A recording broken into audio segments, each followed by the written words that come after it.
I created a 6-month plan so that by the end of the 6 months, I'll be running a fully established online art shop. We've officially conquered the product development stage, which was a feat in itself. And in this video, I kind of wanted to go into depth about the product development stage and show the process of creating my products almost every step of the way.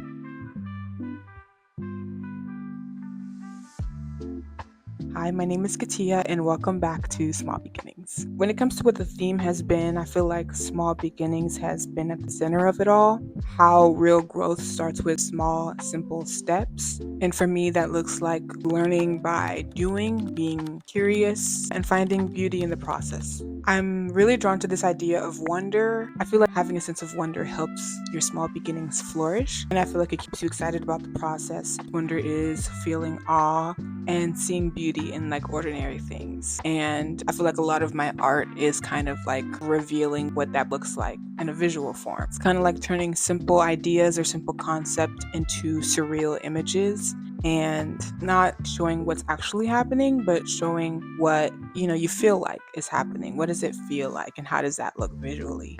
And I just love figuring out what I could make out of that concept and those ideas. When it came to my first print, I found the pose from a photo on Pinterest. I just sketched out that photo. And around that time, I kept seeing these specific design elements, these really flat, almost cut out looking flowers. I didn't have any intention as to what it would be. I combined them together. Once I did, I really liked what I saw and I wanted to do more with it. Once the sketch was done, the idea for the print started to make more sense in my head. I feel like the theme was starting to lead towards this idea of wonder because that's what it looked like visually. And that's usually how the process goes most of the time. I don't fully understand the concept of something until the sketch exists. I'm basically building the idea at the same time I'm building the sketch itself. I really like the contrast of having something look very like 2D and flat mixed in with something that's a bit more realized and like rendered in. And then when it came to the colors, I love the earthy tones that it had, also kind of like preppy at the same time. And it did take a little while, but I feel like this was the most balanced outcome and I really, really love how it came out.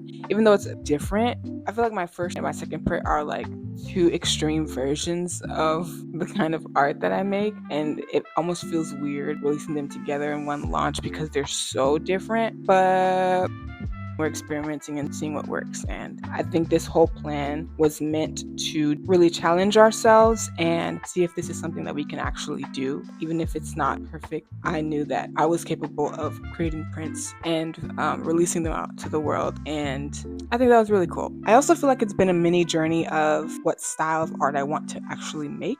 How do I want it to look visually? And for a long time, I was really locked down on realism. I still really love realism, but a part of me wanted to go a different direction. I feel like my instincts kept, like the fun side of me, kept pulling me towards creating this like little world, messing with body shapes and simplifying things instead of making them super detailed. And it's actually really funny how much of a challenge that was for me to like simplify specific things that I was drawing rather than like make them super detailed. It's like almost like I was training myself for so long to make things super detailed when they didn't have to be. And like finishing my first print, I feel like helped me realize that I love girly and illustrative designs. Let me stop restricting myself to feel like I can't do girly and super illustrative things. It's okay. Like, you like it, just lean into it. And that's what I kind of did for the rest of the entire process. I've been realizing that just because something is very cutesy and soft doesn't make it less authentic or not have any kind of substance. I think what held me back was not wanting to create things that seemed childish, I guess. And so now I feel like I'm learning how all these things can just like become a part of my voice. And it's been slightly stressful, slightly fun. So we love it. We love it. And speaking of childlike, let's move on to our second art print.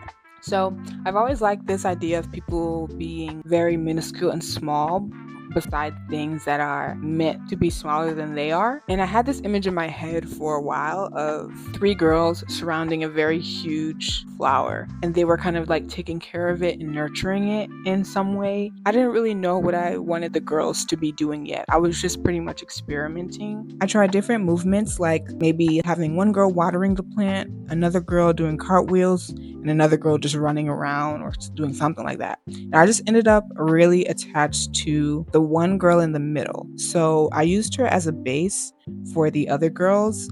I liked how repetitive it felt, just like back to back to back. We have the same kind of posing, and I wanted there to be small differences between those things, not exact copies, because I feel like the little variation is what kept it feeling a little bit more alive and like interesting to look at. And so, what started as a rough sketch actually turned into the final line artwork. I just really loved the illustration so much that I just like kind of kept it. And when it came to the coloring, though, one night while I was going to sleep, I decided that I really just wanted the entire thing to just be made up of these like super light pinks and navies, and anything else was just kind of a mix between the two. And so that's pretty much how I decided the colors. I thought I was going to go in and add a lot of shading and highlight, but once the flat colors were done, I really liked how good it looked on its own. So my sister saw it and she told me like not to touch it, and I think she was very much right about that, because I think the simplicity worked very well.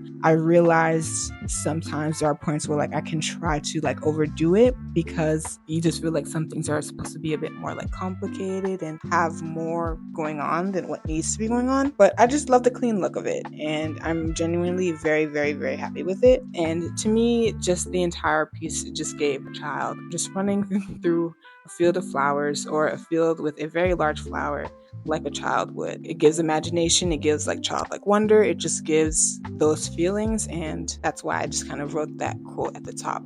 Okay, now let's get into these stickers. These stickers, I did not think they would take as long as they did end up taking, but yo, they really had me stressed. I did struggle a lot with the stickers. Sometimes I find it incredibly difficult to see them as stickers in their sketch phase, and that just makes it difficult to move forward with a sketch that I have. By the time product development month was over, I didn't even feel like I scratched the surface of my stickers at all. At that point, I felt like I just got on autopilot. I do this a lot where I will be slightly stressed and just like veer forward into an autopilot mind frame and just like go through the motions instead of actually thinking about what needs to change. And I didn't stop to regroup when I feel like I should have. But once I finally did, I think things started to move way faster, and I feel like everything kind of unlocked all at once. And so sometimes you just need to just like pause, take a minute, and reevaluate instead of like charging forward because you're stressed and you're trying to just get through it. When it comes to my stickers, the theme surrounding it was imagination, creativity, emotional resilience, and they were kind of shown through these soft, kind of whimsical, kind of dreamlike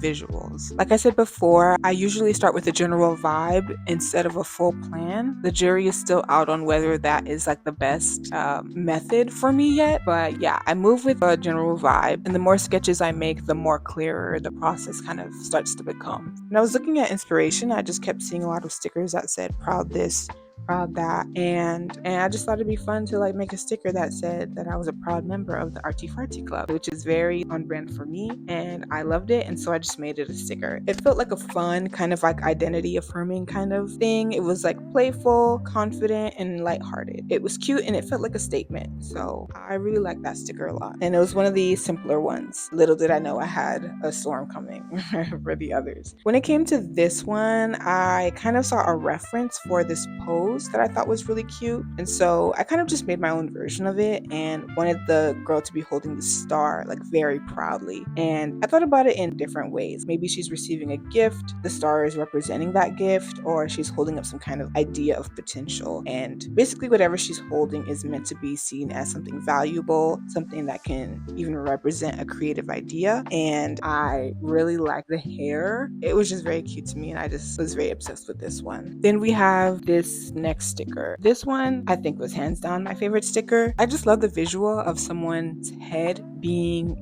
inside of a bubble. And I don't know why I love that visual so much. As you can see, that's my like profile photo, but I just love that visual so much. It just feels like very introspective to me. This character is in their own world. The bubble kind of like represents this space where ideas come from, like a quiet place where creativity can like start and stir up. And I feel like it represents that like early stage of curiosity when things are starting to exist in your head before they come out in real life. And I just love the fishies being there. I just just love how cute it is. This one kind of ties everything together. I feel like flowers symbolize this growth and beauty, and I just really love the phrase believe anyway. I feel like it kind of turned into like a mantra for me. This design is actually like pretty simple, like I didn't overthink it too much, but the idea of just like believing in something anyway, despite maybe incessant doubt or fear or whatever the case may be, going through the doubt and just like believing anyway does something to me. And so I just had to make that a sticker. And then we have this one right here. This one was one of the last stickers I made. I really, really love it. Like, this was not a part of my plan really at all. I had at the beginning of the process been drawing a lot of like orange peels. There's just something about them visually that I just really like. I look at the peels kind of like representing exposure, like a vulnerability, and like the flowers growing from that vulnerability, and also the idea that I mentioned before of finding the beauty in simple things. I just love that concept, and I just love what can come of just that little prompt, because I feel like there is a lot of beauty in like very simple things. And then of course along the way there are just a lot of different star accents that I add in there. I love a star. I'll always add a star in literally anything that I'm doing. I even drew this very like elaborate bursting star. All in all, when it came to the stickers, I feel like they kind of have this like very like self-assured whimsy to them. Every one of them just kind of has a seed that represents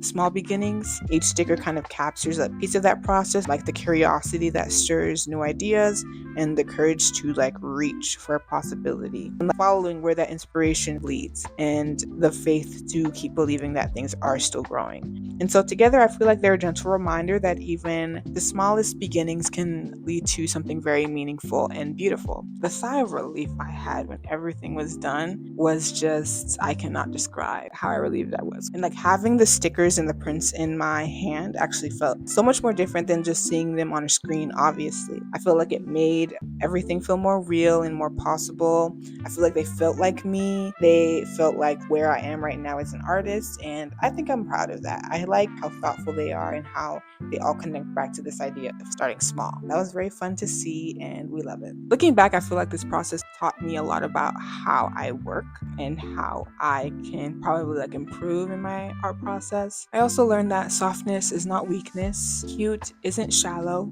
simple does not mean meaningless, and things don't have to be hyper realistic or super serious for the work to matter. So if you've made it this far, thank you so much for watching and enlightening me as I just like talk through my process. This series has been all about small beginnings, and I feel like this is just one of mine. There's so much I feel like that I want to make and so much that I want to figure out as well. So if you're in your own small beginning stage, just know you're not late, nor are you behind. You're just at the part where things are just starting to form, and that is like a good place to be. And so thank you guys so much for watching, and I hope to see you guys in the next video.